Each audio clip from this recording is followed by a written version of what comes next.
బలవంతంగా క్రిస్టియానిటీలోకి తీసుకెళ్ళినట్టు కానీ ఎవరైనా కనబడితే బలమైన చట్టాలు తీసుకురండి, చట్టపరమైనటువంటి చర్యలు తీసుకోండి. తప్పేముంది? ఎక్కడ బలవంతపు మత మార్పిడి జరగలేదే, ఎక్కడో కూడా బలవంతంగా ఏ ఒక్కరికి కూడా బాప్తీసం ఇవ్వలేదు. మార్పిడి జరుగుతుంది కదా ఎక్కడ? అదే చెప్తున్నాను సార్. మతం అనకండి సార్, అది మీరే చెప్తున్నారు కాబట్టి చెప్తున్నా. లేదు, మతం కాదు సార్ అది. అసలు ఈ రోజు మేము విఫలయత్నం చెందారు, పాస్టర్లు ఎందుకు విఫలయత్నం చెందారు, మరి మంచిని అర్థమయ్యే విధంగా ప్రజలకు బోధించవలసింది మీరు ఎందుకు ఇలా ఫెయిల్ అయ్యారు అంటున్నారు. ఫెయిల్ ఎక్కడ అవ్వలేదండి, ఖచ్చితంగా మేము సక్సెస్ అయ్యాము, ఇంకా సక్సెస్ అవుతాం.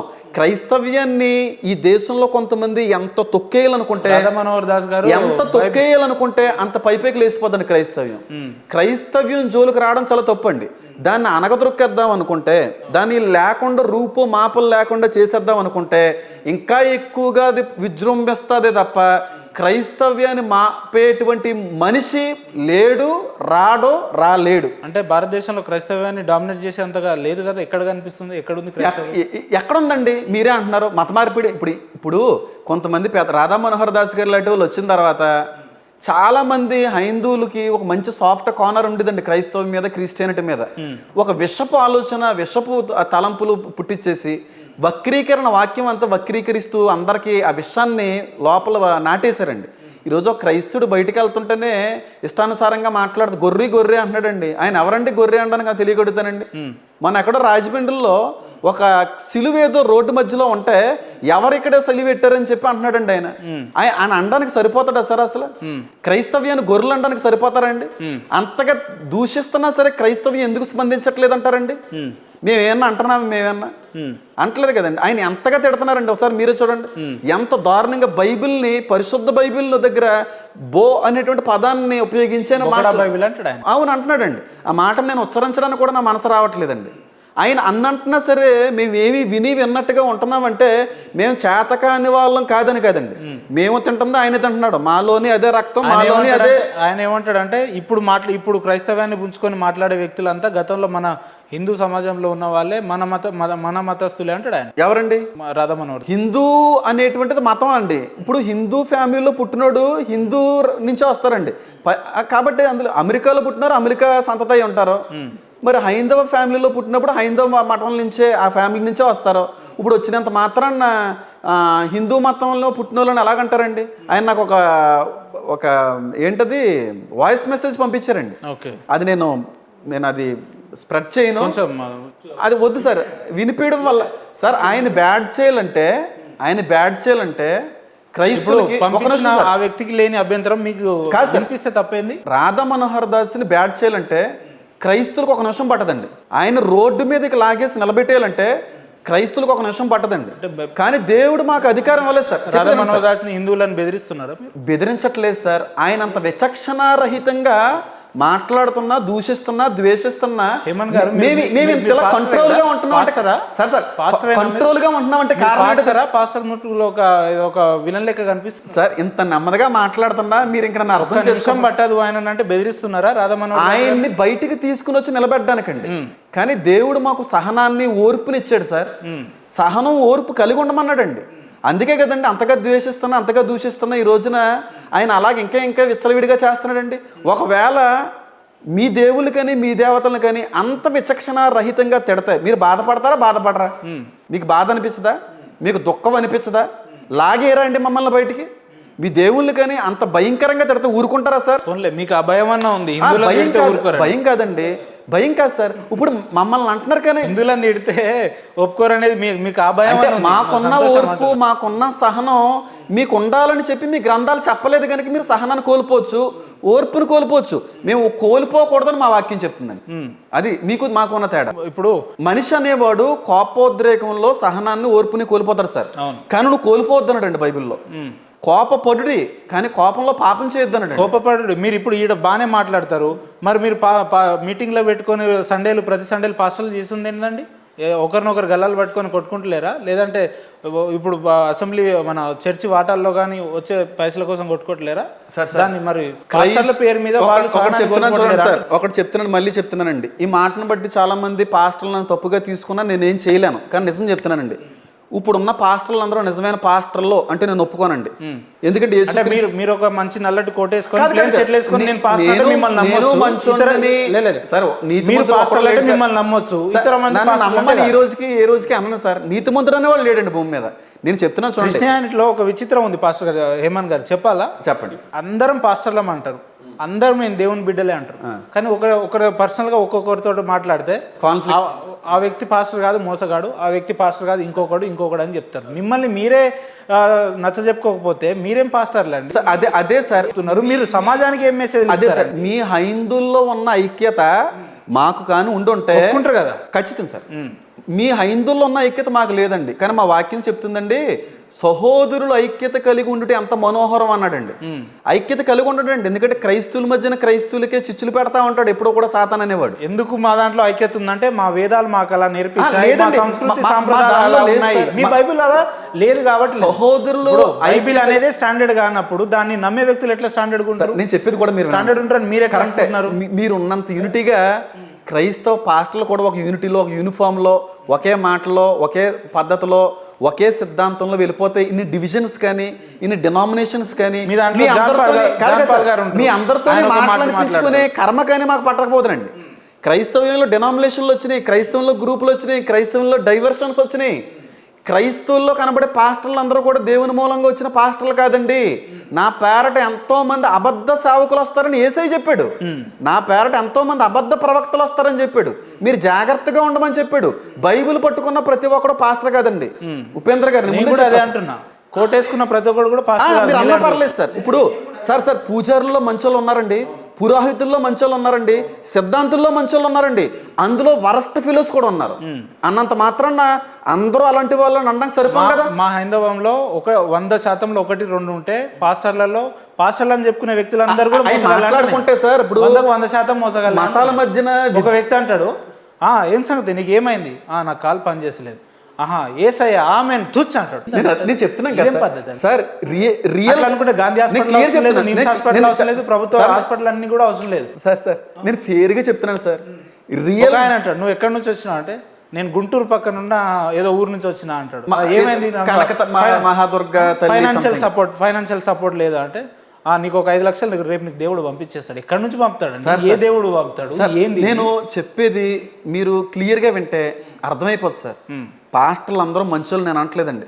పాస్టర్లు అందరూ దేవుడి మూలంగా కాదు, అసలు పాస్టర్లే మంచోళ్ళు కాదని చెప్తున్నాను. అలా అనకూడదు, దాన్ని యాక్సెప్ట్ చేయండి. అలా కుదరదు, దాన్ని యాక్సెప్ట్. అసలు పాస్టర్లు అనే వాళ్ళే మంచోళ్ళు కాకపోతే ఆదిలో హేమన్ అనే వ్యక్తి గత చరిత్రలో తన ఇష్టానుసారంగా అమ్మాయిలతోటి గానీ ఇంకా విచ్చలవిడిగా చేసిన వ్యక్తి సడన్ గా ఒక కోట్ వేసుకొని వచ్చి ఒక బైబిల్ గ్రంథాన్ని 1-2 సార్లు పాస్టర్ అంటే చెప్పేది. నేను అప్పుడు పాస్టర్ కాదు కదా. అవునండి, ఒక కోట్ వేసుకొని వచ్చి ఒక బైబిల్ 2 సార్లు కోటును మార్చలేదు సార్, మనసును మార్చాను. పాస్టరా?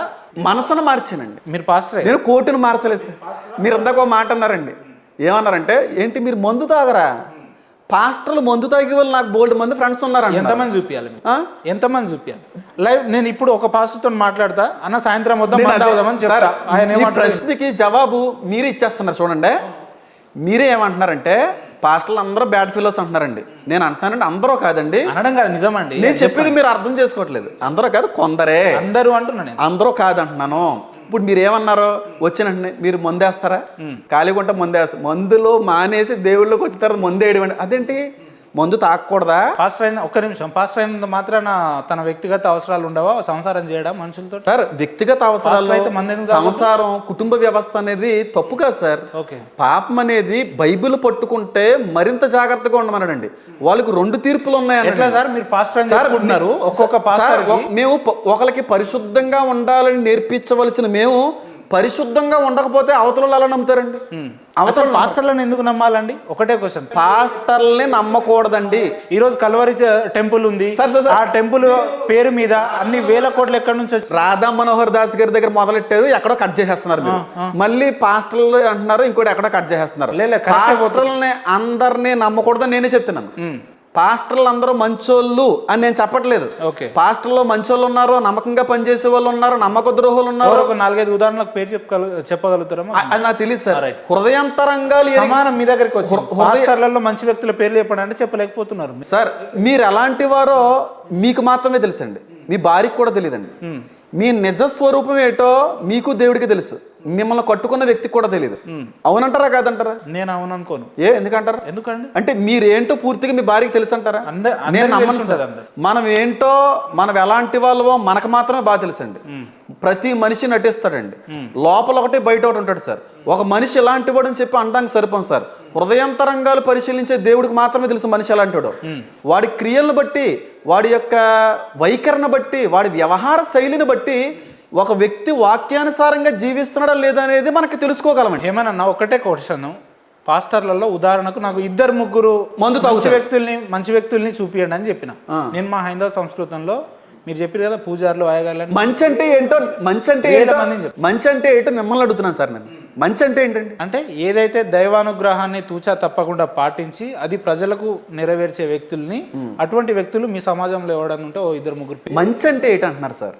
మంచి అంటే చెడు అంటే ఏంటంటే అరే మంచి అంటే తను అనుసరించిన నమ్మకాన్నే ప్రజలకు చేరవేయడమే మంచి అండి. మంచి అంటే ఇప్పుడు మీరు ఇందాక ఏమన్నారంటే మీరు మందు తాగరా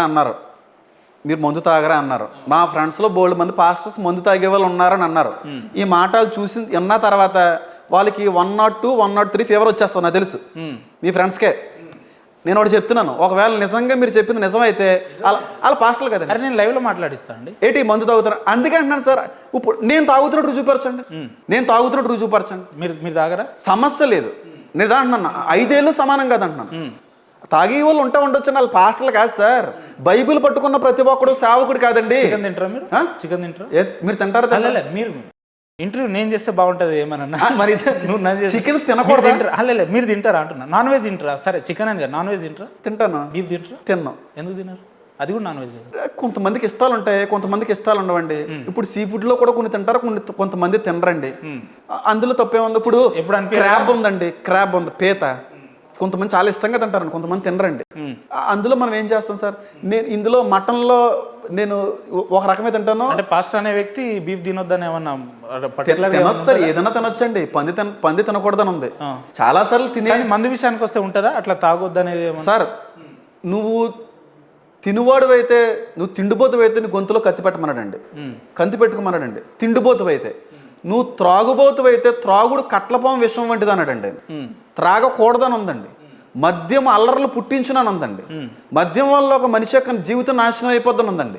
నేను విడిచి దేవుళ్ళలోకి వచ్చిన తర్వాత మళ్ళీ ఆ పని చేయకూడదండి. మరి అలా బైబిల్ పట్టుకొని ఇంకా మీ ఫ్రెండ్స్ మందుతో అవుతున్నారంటే అలా పాస్టర్లు కాదని నేను అంటానండి. త్రాగకూడదు. నిజమైన పాస్టర్లకు ఉండాల్సిన నియమ నిబంధనలు ఏంటి అంటే కొన్ని విషయాలు అలా కాదు సార్. ఇప్పుడు ఒక మంచి పాస్టర్ని చూపించండి అని మీరు అడుగుతున్నారు కదా. ఇలాగా పాస్టర్గా బైబిల్ పట్టుకొని తప్పులు చేస్తూ, మోసాలు చేస్తూ, వ్యభిచారం చేస్తూ, త్రాగుడికి అలవాటైపోయిన పాస్టర్లు ఎవరైనా ఉంటే మీరు చెప్పండి, మీ ఓళ్ళు కాకుండా మీరు చెప్పండి సార్. మా వాళ్ళు అందరూ ఇలాగే ఉంటారు అంటారు కదా, మీరు చెప్పండి కొన్ని పేర్లు. త్రాగడం నేను చూశాను, లంచం పుచ్చుకోవడం నేను చూశాను.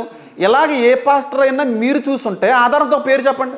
ఒక్క తాగడం విషయం పక్కన పెడదాం, లంచాలు తీసుకున్నట్టు కానీ వ్యభిచారాలు చేస్తున్నట్టు కానీ ఉదాహరణలతో ఉన్నది చూపించండి సార్. ఆర్థికంగా బలపడ్డ పాస్టర్లు పాస్టర్లు అందరూ అలాంటి వాళ్ళే అంటున్నారు మీరు. అవును, అలాగే వీళ్ళంటే నా దగ్గరికి వచ్చి తాగిరు. ఇప్పుడు మన ఇద్దరం మాట్లాడుకున్నాం, అదే చెప్తున్నారు. మీరు చెప్తున్నారు కాబట్టి నాకు తెలిసి, నాకేం తెలుసు మీరు సాయంత్రం ఈ కోటి. పాస్టర్లు అందరూ మంచోళ్ళు కాదు, పాస్టర్లు అందరూ చెడ్డోళ్ళు కాదు.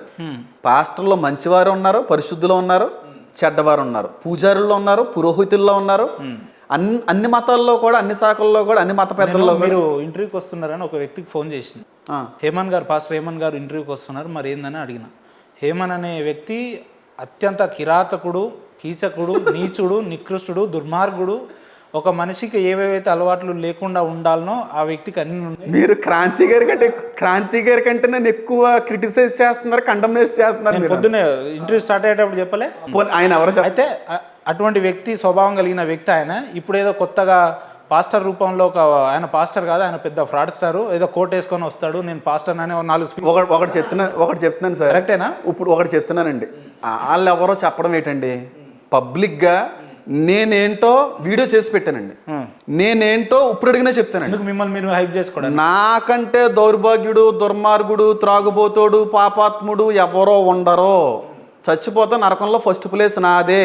కానీ అలాంటి పాపాత్ముడిని మార్చి ఆయన దగ్గర సేవకుడిగా నిలబెట్టుకున్న నా దేవుడు గొప్పోడు అంటున్నాను. నేను మంచోడు ఏ రోజు చెప్పను సార్, చచ్చిపోయే వరకు నేను చెడ్డోన్నే. అలాంటి చెడ్డోన్ని ప్రేమించిన గొప్ప దేవుడు అండి. అంటే పాపాత్ములు మారితే బైబిల్లో ఏ రకమైన స్థానం ఉంటుంది భవిష్యత్తులో? దేవుడు ఆనందిస్తాడు సార్. పాపం నుంచి మీ కల్లోకి వస్తాడు. పాపం నుండి ఒక వ్యక్తి కానీ రక్షించబడతానండి, ఆ వ్యక్తిని కన్నా తల్లిదండ్రులు ఎంత సంతోషిస్తారో నాకు తెలియదు కానండి, దేవుడు మాత్రం పరలోకంలో దేవదూతలు హర్షిస్తాయి ఉందండి. బతికున్న తల్లిదండ్రులని పక్కన పెట్టి పరలోకంలో దేవుని ప్రయారిటిస్తారు ఏందన్న మీరు? ఎందుకంటే బతుకున్న తల్లిదండ్రులు కొంతకాలం ఉండిన తర్వాత కొంతకాలం వెళ్ళిపోతారండి. దేవుడు అనంతుడండి, నిరంతరం ఉండిపోయే దేవుడు అండి. అన్న మీరు అర్జెంటుగా ఇంటర్వ్యూ బంద్ చేద్దాం అన్న. మీరు బంద్ చేసినా పర్లేదు సార్, నేను ఫ్రాంక్ గానే మాట్లాడతానండి. కన్న తల్లిదండ్రుల్ని ప్రయారిటీ ఇవ్వకుండా దేవునికి ప్రయారిటీ ఇస్తాం అంటే ప్రియారిటీ తల్లిదండ్రులకి ఉన్నారు కదా. నేను చెప్తున్నాను సార్, నేను మీరు రమ్మని వెంటనే నేను ఎందుకే నేను యాక్సెప్ట్ చేశానో తెలుసండి, మీరు చాలా కూల్గా మంచి హెల్దీ కన్వర్జేషన్ ఉంటుంది. అవును, లేదంటే నేను అంత బేగా యాక్సెప్ట్ చేసేవాను కదా. నేను రావడానికి కారణం మీరు, నేను అంత బిజీ షెడ్యూల్లో కూడా. సరే అది వేరే విషయం. మీ నోరు నుంచి మీరు ఏమన్నారంటే తల్లిదండ్రులు ఎంత సంతోషిస్తారో నాకు తెలియదు కానీ పరలోకంలో దేవుడు మాత్రం దేవుడి కోసం డైవర్ట్ చేస్తున్నారు. ఇక్కడికి వచ్చిర్రు సార్ మీరు ప్రారంభించింది అది కాదండి, మీరు ప్రారంభించింది అది కాదు. ఒక వ్యక్తి మారితే మనుషులు తల్లిదండ్రులు ఎంత సంతోషిస్తారో అంతకు మించిన సంతోషం పరలోకంలో ఉంటుంది అంటున్నాను నేను. అంటే ఇప్పుడు బతుకున్నప్పుడు సంతోషిస్తే ఏం లేదు కానీ చచ్చిపోయిన తర్వాత ఎప్పుడో సంతోషిస్తారు దాని గురించి మాట్లాడతారు.